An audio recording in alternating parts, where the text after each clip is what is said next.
सेबों का मुरब्बा लेकर आता हूं।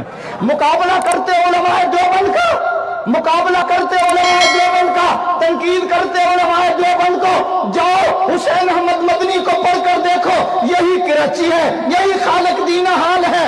आप अंग्रेज की अदालत में खड़े हैं, अंग्रेज जज कहता है आपने फतवा दिया है अंग्रेज की फौज में भर्ती होना हराम है, हराम है। फरमाया दिया क्या होती है, अब देता हूं, देता रहूंगा जब तक हुसैन अहमद मदनी के मुंह में जुबान बाकी है, सीने में कुरान बाकी है, मैं कहता रहूंगा अंग्रेज तेरी फौज में भर्ती होना हराम है, हराम है। मौलाना जौहर कदमों पे गिर पड़े, हजरत बयान बदल दो। फरमाया जौहर बयान बदलता हूं, ईमान बदल जाएगा। ईमान ठहर जरा मैंने स्टेशन पे आ लेंगे, ईमान बदल जाएगा। अंग्रेज जज कहने लगा आपको पता है ऐसी बगावत वाली तकरीर की सजा क्या है? फरमाया तुम बताओ। उसने कहा मेरी कलम के अंदर बड़ी कुव्वत है, ऐसी बगावत वाली तकरीर की सजा तख्तेदार है, फांसी है। मौलाना ने बरीफ केस खोला, सफेद कपड़ा निकाला, अदालत में लहरा कर कहने लगे ओ अंग्रेज जज तुम्हें इल्म होना चाहिए, हुसैन अहमद जब देवबंद से आ रहा था तो कफन का कपड़ा भी साथ ले आया था।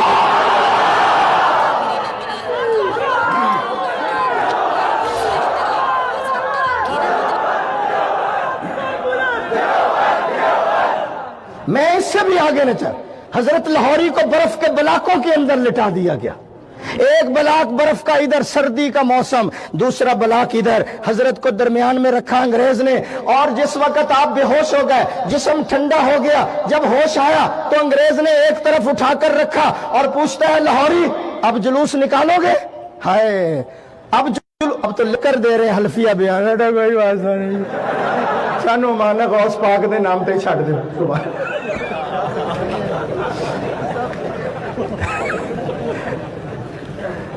अब जुलूस की क़यादत करोगे? बर्फ के बिलाकों पर लिटाया, जिस्म ठंडा हो गया, ये याद रखना। होश आया तो अंग्रेज सवाल करता है अब जुलूस निकालोगे? अब खत्मे नबूवत जिंदाबाद का नारा लगाओगे? अब रैली निकालोगे? अब जुलूस की क़यादत करोगे? अब मस्जिद के अंदर हुजूर की इज्जत और अजमत बयान करोगे? देवबंदिया फख्र करो, फख्र करो। हजरत लाहौरी कहने लगे ओ अंग्रेज मेरी बात भी सुन ले, मेरा जिस्म ठंडा हो चुका है, ईमान पहले से भी ज्यादा गर्म हो चुका है। हजरत मैं क्या क्या सुनाऊं इनको। मैं इंडिया में गया हूं, मैंने शामली का मैदान देखा, मौलाना कासिम नानोतवी अंग्रेजों से लड़ रहे हैं, यहां गोली लगी, हजरत ने हाथ रखा, नीचे बैठ गए। मौलाना गंगोही दौड़ते हुए आए, हजरत क्या हो गया?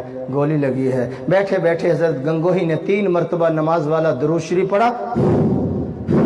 हजरत हाथ उठाइए, हजरत ने हाथ उठाया, फट तो दरकिनार खराश भी नजर नहीं आ रही।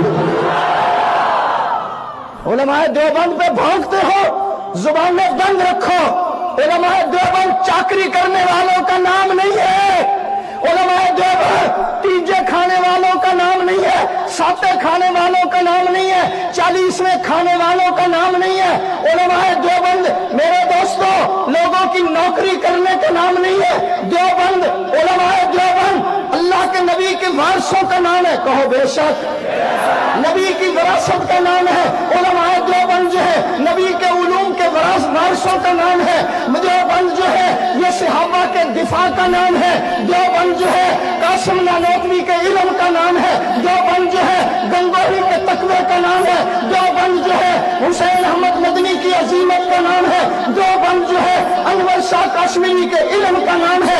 देवबंद जो है हजरत उबैदुल्लाह सिंधी की जद्दोजहद का नाम है। देवबंद जो है सईद अहमद जुबैर की जुलत का नाम है। अहमद बिन हंबल की इस्तकामत का नाम है। अबू हनीफा की फकाहत का नाम है। मैं आगे जाना चाहता हूँ। देवबंद जो है मेरे दोस्तों बुजुर्गों अहमद अली लाहौरी की विलायत का नाम है। देवबंद जो है मुफ्ती महमूद की फकाहत का नाम है। देवबंद जो है मौलाना फजलुर रहमान की बसीरत का नाम है।